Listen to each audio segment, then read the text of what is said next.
बिस्मिल्लाहिर्रहमानिर्रहीम। हजरत अल-यसा अलैहिस्सलाम का वाक़या। हजरत अल-यसा बनी इज़राइल के पैगंबरों में से हैं। आप बड़े ही जलाल और हैबत वाले पैगंबर थे। शुरू में आप खेती करते थे। एक दिन हजरत इलियास को खुदा का हुक्म आया कि तुम अपनी खिलाफत हजरत अल-यसा को सौंप दो। हजरत इलियास उनके पास गए और अपनी मुबारक चादर उन पर डाली। उसका एक अजीब असर जाहिर हुआ। हजरत अल-यसा खेती बाड़ी छोड़कर हजरत इलियास की खिदमत में दिन रात रहने लगे। हजरत इलियास के गायब होने के बाद बनी इज़राइल की हिफाजत की जिम्मेदारी आप पर आई। आप लोगों को तौरात पढ़कर सुनाते और उन्हें हजरत मूसा की शरीयत सिखाते। दिन को आप रोजे रखते और रात को नमाज में खड़े रहते थे। आपको बहुत से मोजज़े दिए। एक बार कौम ने पानी खारा होने की शिकायत की। आपने थोड़ा सा नमक पानी में डाला और फरमाया, मीठा हो जा। पानी मीठा हो गया। एक बार एक औरत ने अपने करादार होने की शिकायत की और कहा, मेरा शौहर कैद है और बच्चे बहुत से हैं। हजरत ने फरमाया कि तेरे घर में कुछ हो तो ले आ। उसने कहा, एक बर्तन में घी है, उसके सिवा और कुछ मेरे पास नहीं है।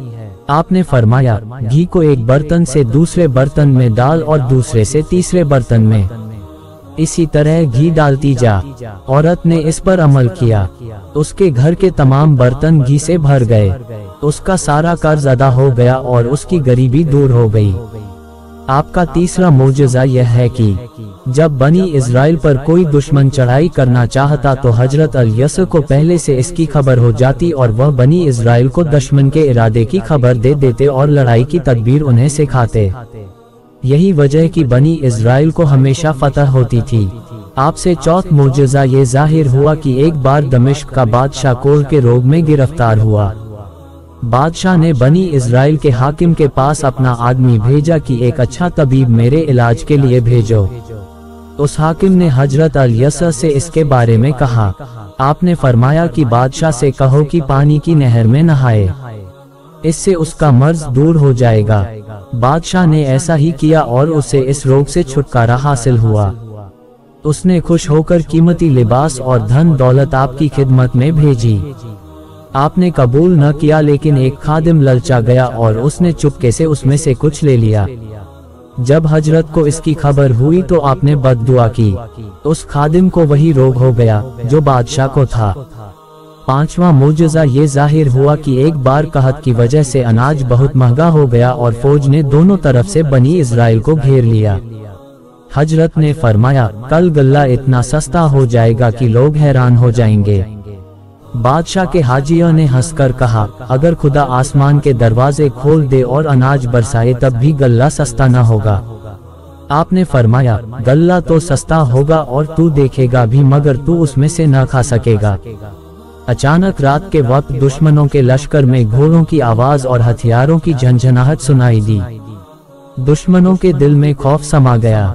वे मैदान छोड़कर भाग निकले। दुश्मनों के गले पर बनी इज़राइल का कब्जा हो गया और नौबत यहाँ तक पहुंची कि गले की तरफ कोई ध्यान भी न देता था। उस शख्स को बनी इज़राइल ने, जिसने हजरत अल-यसा की हंसी उड़ाई थी, बड़ी जिल्लत से हलाक कर दिया। हजरत अल-यसा से बहुत से मोजज़े जाहिर हुए। बनी इज़राइल कभी तो उनकी पैरवी करते और कभी नाफरमान हो जाते। जब आपका आखिरी वक्त आया तो जुल्किफ्ल को अपना खलीफा मुकर्रर किया और फिर आपने दुनिया से कूच किया। हजरत जुल्किफ्ल का वाक़या। हजरत जुल्किफ्ल हजरत अल-यसा के बाद नबी हुए। अल-यसा के बाद बनी इस्राइल की हिदायत की जिम्मेदारी और तौरात के हुक्मों को लागू करना और हजरत अल-यसा की वसीयतों को पूरा करना आपने अपने जिम्मे लिया। कहा जाता है कि इसीलिए आपका नाम जुल्किफ्ल पड़ा। कुछ लोगों का कहना है कि हजरत जुल्किफ्ल शाम के बादशाह के बहुत करीबी आदमी थे। उस बादशाह को बनी इस्राइल से बड़ी दुश्मनी थी। वह हमेशा बनी इस्राइल पर चढ़ाई करता और बहुत से लोगों को कत्ल करता। एक बार ऐसा हुआ कि उसने बनी इस्राइल से लड़ने के लिए बहुत बड़ी फौज भेजी। उस फौज ने बनी इस्राइल के 100 आलिमों और बुजुर्गों को कैद करके बादशाह के पास रवाना किया। बादशाह ने उनको कत्ल करना चाहा तो हजरत जुल्किफ्ल बादशाह के पास गए और कहा, अब बेवक्त हो गया है, इनको मुझे सौंपिए, मैं इनका कफील हूँ। कल सुबह दरबार में हाजिर करूंगा।